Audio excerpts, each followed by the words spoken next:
अब coordination compound की बात करते हैं। देखिए, इसके पहले 2 पार्ट करा चुके हुए हैं, जिसमें डिटेल में मैग्नेटिक प्रॉपर्टी और वीबीटी और सीएफटी का कुछ क्वेश्चंस को डिस्कस किए थे। आज जो पार्ट 3 होगा, इसमें आइसोमेरिज्म और ये बाकी जितने भी दिख रहे हैं लाइक नोमेनक्लेचर, वर्नर थ्योरी और आपका इंपॉर्टेंस ऑफ कोऑर्डिनेशन कंपाउंड, यानी जितने भी क्वेश्चंस बच रहे हैं उन्हें कंप्लीट कर लेंगे। अब देखिए, आइसोमेरिज्म में हम जानते हैं 2 तरह से होता है, एक ऑप्टिकल और ज्योमेट्रिकल। और फ्रेंड्स, हम ऑप्टिकल पर ऑलरेडी वीडियो करा चुके हैं, तो आई रिक्वेस्ट आप उसको वहां से देख लीजिएगा, जिसका लिंक यहाँ आई बटन पे दे देंगे।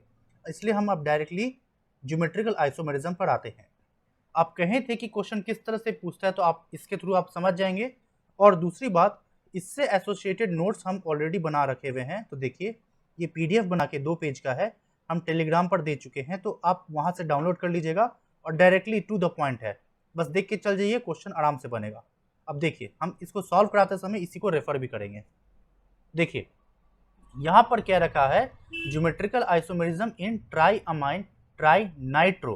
तो ट्राई अमाइन का मतलब क्या हो गया, कोबाल्ट है, NH3 का होल 3, और नाइट्रो का मतलब हो गया NO2 का होल 3, क्योंकि ट्राई कह रहा है। तो ये X हो गया, और क्या रखा है, इनके कितने आइसोमर्स पॉसिबल है। ऐसे को कहते हैं Ma3B3 टाइप हो गया, इसको कहते हैं फेशियल और मर डायगोनल। अब आप देखिए, वापस आइए नोट्स पे।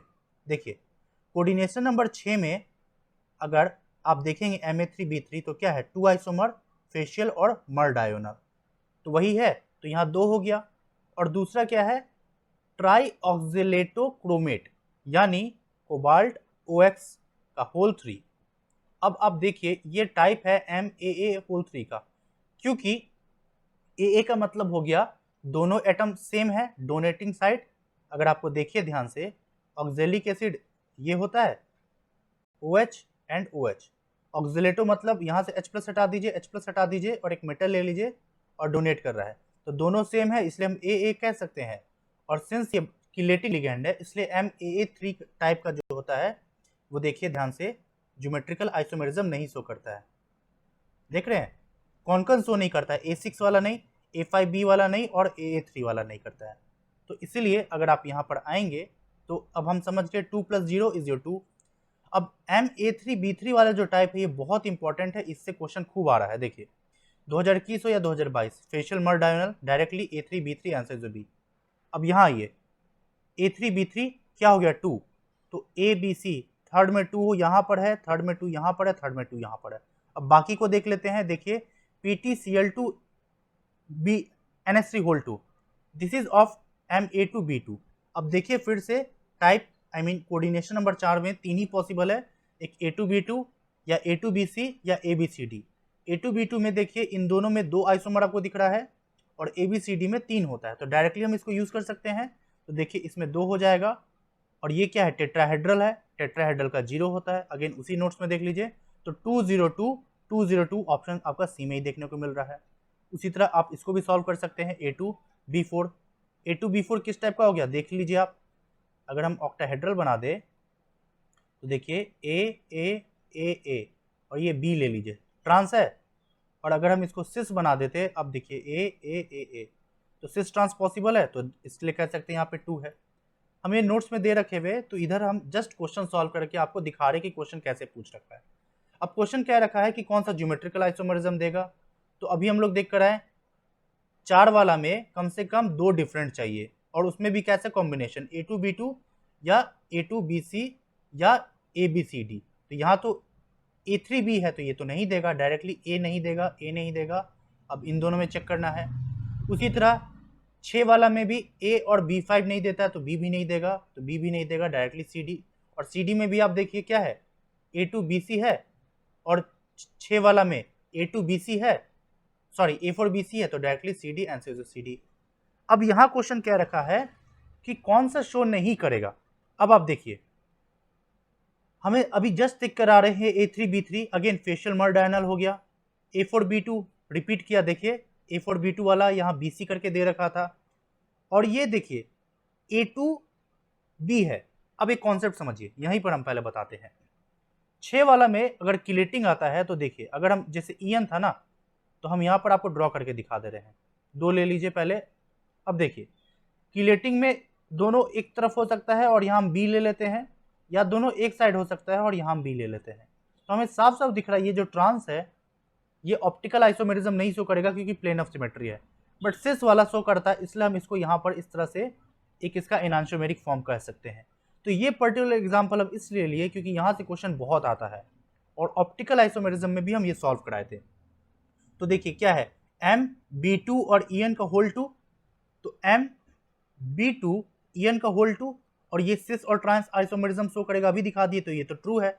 लेकिन कौन नहीं करेगा, अगेन A5B वाला नहीं करेगा, चाहे 2021 हो 2020 हो। देखिए A5B वाला और A5B वाला क्लियर हो गया।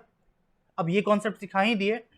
अब यहाँ एक अच्छा क्वेश्चन क्या बनता है कि बॉन्ड एंगल पर, देखिए फेशियल और मर डायगोनल पर एक क्वेश्चन हमेशा आता है बॉन्ड एंगल का, और देखिए हम यहाँ लिख कर भी रख दिए हैं। जब भी फेशियल हम लेते हैं तो देखिए आप यहाँ पर बॉन्ड एंगल हमेशा 90 डिग्री होता है और मर डायगोनल में 90 और 180 दोनों होता है। अब इसका मतलब क्या होता है पहले वो समझिए। अगेन ऑक्टाहेड्रल का केस है तो हम क्या करते हैं, इस तरह से आपको ऑक्टाहेड्रल पहले बना देते हैं, ठीक है। तो ये भी आपका हो गया ऑक्टाहेड्रल। अब देखिए अगर हम A3B3 है तो हम ले लेते A और A, B एक केस, एक हो गया A और A और बाकी B। अब हम MA का बात करते हैं, यानी अगर आप देखिए ये और इनके बीच में एंगल 90 डिग्री है क्योंकि आप देख रहे हैं 90 डिग्री है। इसकी बात करेंगे तो आप इसको अगर XY प्लेन समझ लीजिए, इसको Z प्लेन समझ लीजिए, इस प्लेन के ऊपर है, यानी आप कॉपी का पेज ले लीजिए और उसके ऊपर परपेंडिकुलर एक पेंसिल लगाने की कोशिश कीजिए। तो इसके साथ 90 डिग्री है, इसका इसके साथ, और इसका इसके साथ 90 डिग्री है, तो सभी तो 90 है। तो ऐसा केस किसका मिलता है, फेशियल, तो डायरेक्टली कह सकते हैं इसलिए इसका 90 डिग्री है। चाहे 2023 पूछ रहा हो या 2021, कॉन्सेप्ट कैसे सेम हो रहा है। वही मर डायगोनल में देखिए इसका इसके साथ 90 है, इसका इसके साथ 90 है, लेकिन इन दोनों का आपस में 180 डिग्री है।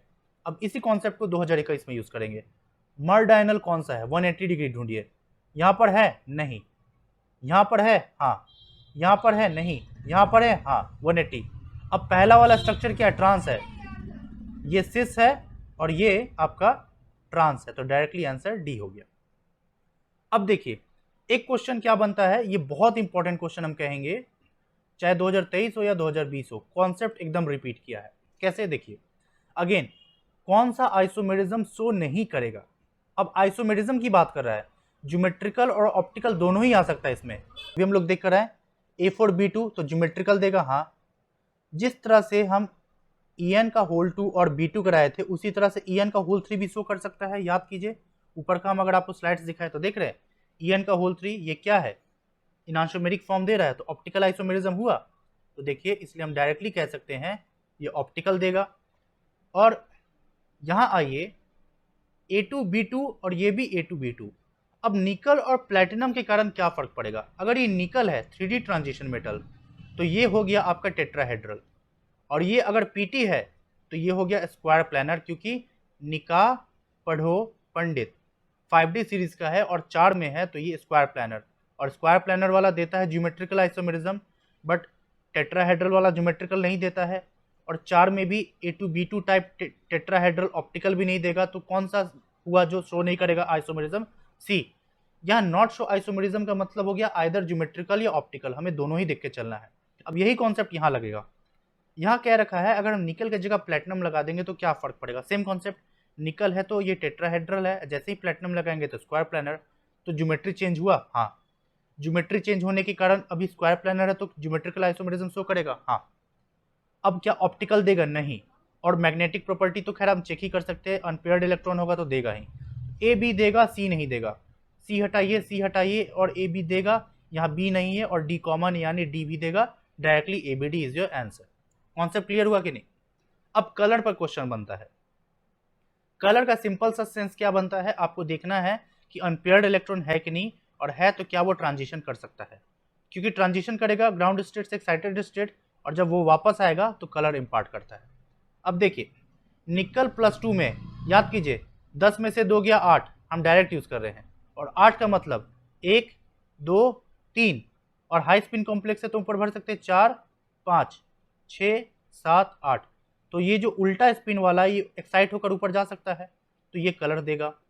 अब निकल Cn होल 2 माइनस यानी निकल +2 और Cn है तो स्ट्रॉन्ग लिगैंड है, तो 10 में से 2 गया 8 अभी भी होगा, लेकिन स्ट्रॉन्ग लिगैंड होने के कारण इसमें सभी पेयरिंग हो जाएगा, तो कोई भी अनपेयर्ड इलेक्ट्रॉन नहीं बचा, इसलिए कलरलेस। सिंपल सा है, अनपेयर्ड इलेक्ट्रॉन है तो कलर देगा, नहीं है तो नहीं देगा, और कलर दे ही क्यों रहा है, क्योंकि वो ट्रांजिशन कर रहा है, और इसी का कॉन्सेप्ट आप यहाँ लगा सकते हैं। यहाँ पूछ दिया इंटेंसिटी के ऊपर, सबसे पहले देखिए NiCN4 होल 2 माइनस नहीं देगा, इसलिए ये तो सबसे आगे बिल्कुल नहीं होगा, और बचा अब ये 3। अब उसमें भी हमें बताना है Cl4 और H2O होल 6। अगर आपको याद हो स्पेक्ट्रोकेमिकल सीरीज, तो Cl पहले आता है और H2 इसके बाद आता है, और ऑर्डर क्या होता है स्ट्रेंथ का, ऐसे इंक्रीज करता है। तो हम कह सकते हैं कि Cl एक वीक लिगेंड है कंपेयर टू द H2O, और वीक के कारण क्या होगा, जो नॉर्मल d ऑर्बिटल जो 5 ऐसे होता है और हम स्प्लिट करके दिखा रहे हैं, तो जितना ज़्यादा लिगेंड स्ट्रांग होगा उतना ज़्यादा ये एनर्जी गैप बढ़ेगा, और जितना वीक होगा उतना कम एनर्जी गैप होगा। तो अगर एनर्जी गैप कम है तो हमें करना क्या है, इसको एक्साइट करके ऊपर ही तो भेजना है, तो जितना कम एनर्जी गैप है तो उतना कम एनर्जी हमको देना पड़ेगा इसको एक्साइट करने के लिए, और जितना कम एनर्जी देना पड़ेगा उतना मेरे लिए ईजी है, ऊपर गया वापस आ गया। तो ऐसे केस में कलर का इंटेंसिटी ज़्यादा देखने को मिलेगा, इसलिए Cl में ज़्यादा मिलेगा, H2O में नहीं।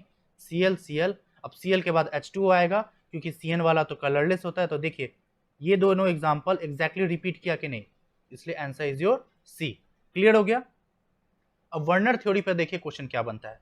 सबसे पहले दो तरह से क्वेश्चन बनता है, पहले आप कॉन्सेप्ट समझिए, वर्नर क्या बोले आप ट्रिक समझिए, POSC के बारे में। P से मतलब प्राइमरी वैलेंसी, S से मतलब सेकेंडरी वैलेंसी, ये यही दोनों के बारे में बोले। और प्राइमरी से उनका कहने का मतलब ऑक्सीडेशन स्टेट होता है, और सेकेंडरी से मतलब कोऑर्डिनेशन नंबर होता है। तो आप ट्रिक याद रखिएगा POSC। अब प्राइमरी और सेकेंडरी क्या होता है आप इस एग्जांपल से समझिए। प्राइमरी यानी आपका क्या हो गया, क्या बोले हम, ऑक्सीडेशन नंबर। तो यहाँ कोबाल्ट का अगर आप ऑक्सीडेशन नंबर निकालेंगे तो x-1 इक्वल्स टू +2, तो x का वैल्यू +3, तो ये +3 हो गया ऑक्सीडेशन नंबर। और सेकेंडरी हो गया यानी कोऑर्डिनेशन नंबर, तो 5 और 1 6, यही हो गया कोऑर्डिनेशन नंबर। तो हमें क्या बताना, प्राइमरी एंड सेकेंडरी वैलेंसी। तो प्राइमरी 3 हो गया और कोऑर्डिनेशन 5 और 1 6 है, तो 5 1 6 है, तो आंसर इज 4। क्लियर हो गया।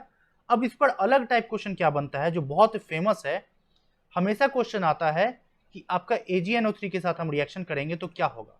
अब देखिए फ्रेंड्स, काउंटर अनायन है, तो अगर Cl माइनस है तो Ag इसके साथ रिएक्ट करके AgCl बना देगा, तो जितना ज़्यादा Cl बाहर होगा उतना ज़्यादा Cl बनेगा, और इसी पर क्वेश्चन बनता है। और देखिए 2023 का अलग पेपर में यही है, AgNO3 के साथ रिएक्शन करा रहे हैं तो किसमें कितना बनेगा, इसके साथ रिएक्शन करें तो बाहर Cl है तो इसमें 1 ही यूनिट AgCl बनेगा, इसमें 2 है तो 2 यूनिट बनेगा, इसमें नहीं है तो 0 यूनिट बनेगा, और इसमें 2 है तो इसमें भी 2 यूनिट बनेगा। तो वर्णन में बस आप POSC याद रखिए और दूसरा कॉन्सेप्ट ये वाला याद रखिए, क्वेश्चन आना होगा तो इसी से आएगा। अब देखिए नोमेनक्लेचर में कुछ खास नहीं है, हम आपको जब ये शिफ्ट वाइज भी सॉल्व करा रहे थे तब भी हम आपको कहे थे तरीका क्या कीजिए जो हम करते हैं, जितना भी रूल होता है।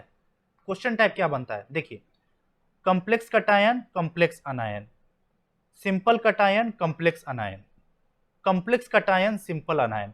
तो तीनों का एक एग्जांपल याद रखिए और तीनों का देखिए कि किसको कैसे लिखते हैं। बस अगर आपको ये ध्यान में होगा ना तो क्वेश्चन कभी गलत नहीं होगा। जैसे देखिए यहाँ सिंपल कटायन कॉम्प्लेक्स अनायन है, तो क्या है सिंपल कटायन और कॉम्प्लेक्स अनायन। तो ऐसे केस में सेंट्रल एटम का देखिए जो नेम होता है वो लैटिन होता है, जिंकेट, जिंक नहीं। लेकिन जब कटायन कॉम्प्लेक्स होता है तब उस केस में जब सेंट्रल एटम होता है तो उसका नेम सिंपल होता है, क्रोमियम, अदरवाइज वो क्रोमेट हम कह सकते थे। तो उसी तरह मैंगनीज क्या होगा, मैंगनेट। तो देखिए मैंगनेट मैंगनेट मैंगनीज डायरेक्टली गलत। तो अब हमारे पास बचा 1 2 और 4 में से। अब देखिए यहाँ पोटेशियम लिखे हैं, डाई पोटेशियम नहीं कहेंगे, तो डाई पोटेशियम भी नहीं होगा, और 3 तो गलत ही था। अब इन दोनों में से बताना है, potassium potassium, tetra tetra, oxo oxido, permanganate manganate 6 6। अब बस जानना क्या था, ऑक्साइडो होता तो डायरेक्टली 2। तो हम आपको इससे ये भी बता दिए आप कैसे याद रखेंगे, समझ में आया। अब देखिए अब क्वेश्चन आता है लिगेंड के ऊपर। कुछ नहीं, हमें लिगेंड का आइडिया होना पड़ेगा। यहाँ मिक्स्ड कॉन्सेप्ट करके पूछ दिया इथिलीन डायमाइन के बारे में, ये किलेटिंग लिगेंड होता है। अब क्वेश्चन अलग से पूछ सकता है स्ट्रेंथ ऑफ लिगेंड, हम लोग देखते आ रहे हैं। आपको ट्रिक भी बताए थे कि कार्बन मोनोऑक्साइड हो या कार्बन एन ट्रिपल बॉन्ड हो, पोलर मल्टीपल बॉन्ड सबसे स्ट्रॉन्ग, तो देखिए सबसे आगे यही है डायरेक्टली 2। ये क्वेश्चन है कौन कौन हमें एम्बीडेंटेड लिगैंड का आइडिया होना चाहिए, बस पूछ दिया कौन सा नहीं है, तो वाटर नहीं होता है, इथिलीन डायमाइन नहीं होता है, ये नहीं होता था डायरेक्टली। अब कौन होता है, HCN माइनस, और इसका उल्टा लिख सकते हैं NCS माइनस। NO2 में भी एक बार O से दे रहा है, एक बार N से दे रहा है, तो ये हो गया। अब यही कॉन्सेप्ट यहाँ भी लगेगा, ये फॉर्मूला में पूछ दिया कितना एम्बिडेंट लिगैंड है, तो दिख रहा है NCN, तो टोटल 4 है, तो 4, और इन तो होता नहीं है, तो देख रहे हैं सिंपल कॉन्सेप्ट है, लिगैंड के ऊपर कुछ खास नहीं है। और इंपॉर्टेंस एज सिंपल NCERT, तो इसको बताने की कुछ जरूरत नहीं है, NCERT में इंपॉर्टेंस दे रखा हुआ है, और हम इसका PDF कोऑर्डिनेशन का प्रोवाइड किए हुए हैं, आप वहां से जाकर देख लीजिएगा, और इनकेस नहीं प्रोवाइड किए तो हम जरूर दे देंगे। तो इसी के साथ कोऑर्डिनेशन कंप्लीट हो गया। अब जल्दी से हम लोग एल्डिहाइड कीटोन का पार्ट 3 भी कर लेते हैं। इसमें देखिए जिस तरह से हम फेनॉल का बताए थे 3Br2 देते थे तो तीनों ब्रोमीन लग जाता था, उसी तरह एनिलीन भी। तो पूरे ऑर्गेनिक केमिस्ट्री में एनिलीन और फेनॉल बहुत स्ट्रांग होता है, ठीक है, इसलिए इसमें पॉली सब्स्टिट्यूशन होता है। लेकिन अगर हमें मोनो ही कराना है तो ऐसे केस में हम करते क्या है, पिरिडीन के साथ एनाड्राइड लेते हैं, और वो करता क्या है देखिए इस तरह से, ये हुआ again basics, nucleophile electrophile attack किया, ओपन क्लोज निकल गया। अब ये जैसे ही यूनिट लग गया तो अब बेसिकली होता क्या था, देखिए NH2 पे इलेक्ट्रॉन है तो इस तरह से रिंग में दे रहा है, तो इसको एक्टिवेट कर रहा है। बट अब ये वाला जो इलेक्ट्रॉन है ना, ये इधर भी जा रहा है, इधर भी जा रहा है, और ये इधर तो आ ही रहा था, तो इसको कहेंगे क्रॉस कंजुगेशन।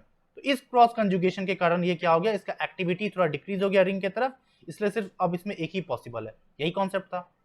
अब क्वेश्चन क्या बनता है, सिंपल कहने के लिए हम एमीन में लगा दिए, बट ये बेसिक्स है, GOC है, यानी आपको अटैक करके देखना है कार्बोकैटायन कहाँ नहीं आएगा, बस यही क्वेश्चन है, यानी एरोमेटिक हाइड्रोकार्बन वाला हो गया। आप ब्रोमीन का अटैक कीजिए, सीधा सा बात है, ऑर्थो पैरा डायरेक्टिंग है, तो देखिए पैरा पे है, ऑर्थो पे है, ऑर्थो पे है, मेटा पे क्यों आएगा, डायरेक्ट कह सकते हैं, तो इसलिए 2 नहीं बनेगा। क्या पूछ रहा है, the arenium ion which is not involve. अब देखिए नाइट्रेशन की बात करते हैं, अब साफ साफ समझिए वही कॉन्सेप्ट है जो हम पीछे बताएं, ये पिरिडीन लगा के ऐसे कर दिया है, और यहाँ पर नॉर्मली है।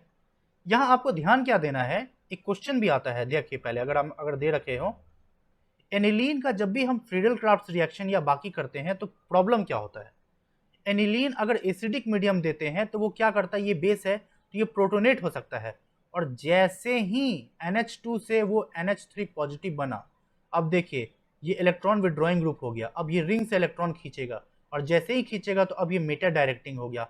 यही रीजन है कि जब एनिलीन में आप पैरा और ऑर्थ्रो देखते हैं तो साथ साथ मेटा भी देखने को मिलता है, और कंसिडरेबल अमाउंट है, तो यही ध्यान पर रखना है, और इसी पर क्वेश्चन भी बना है।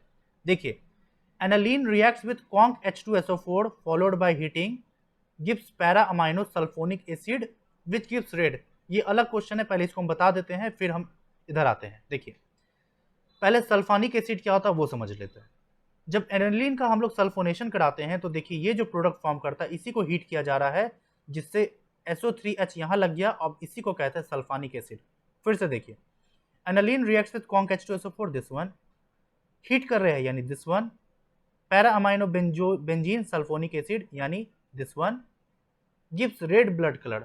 अब डिटेक्शन यानी लसैग्ने टेस्ट में हम बताए हैं रेड ब्लड किसका होता है, FeSCN वाला, याद कीजिए, यानी इसमें सल्फर भी है और नाइट्रोजन भी है, तो सल्फर भी है और नाइट्रोजन भी है, तो ये वो टेस्ट देगा, तो मिक्स्ड कॉन्सेप्ट हो गया, तो ये स्टेटमेंट ट्रू हो गया। अब सेकंड स्टेटमेंट क्या कह रहा है, Friedel craft alkylation and acylation, aniline forms salt with AlCl3 due to this nitrogen of aniline acquires positive charge and act as a deactivating group। यही कॉन्सेप्ट है जो हम पीछे बताएं। फर्क क्या है, यहाँ H+ है और अभी वो बात कर रहा है AlCl3 की, तो ये भी लुईस एसिड है, ये भी लुईस एसिड है, तो NH2 क्या करेगा, इसको इलेक्ट्रॉन डोनेट करके और अपने खुद के ऊपर पॉजिटिव ले लेगा, तो ये मेटा डायरेक्टिंग की तरफ बिहेव करेगा, तो ये स्टेटमेंट भी ट्रू है, तो बोथ आर ट्रू।